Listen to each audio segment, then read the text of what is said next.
Page 304. This is a 12-bar blues improvisation. The written music you see here is the accompaniment. That's what the teacher would play. The stuff for you to do, well, you're supposed to improvise it or make it up. Based on a 12-bar blues pattern using a blues scale. Similar to what the piece we just did is, because that's what that is. You're using the notes within the C blues scale, I guess. Or the F or the G. Because those are the 1, 4, and 5 chords in C major. They give you the name of the chord starting in the second line because you're thinking, wait a minute, there's more than 12 bars here. Well, the first 4 bars is introduction, so that doesn't count. The 12 bars starts at measure 5.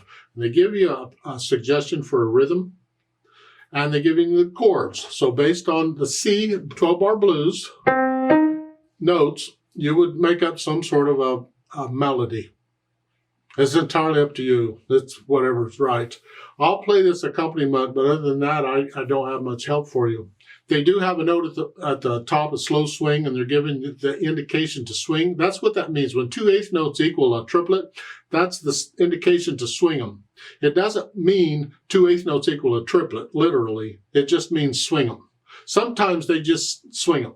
The fact that they use the word swing in the speed tells me I'm going to swing it, but the fact it's blues is telling me I would swing it.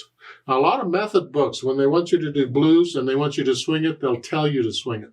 But I go off the idea that I'm always going to swing it, so if you don't want me to swing it, you better say so. However, not everybody follows that. I'm going to play this accompaniment through, and you can do what you want. Just make something up, but don't start until measure 5.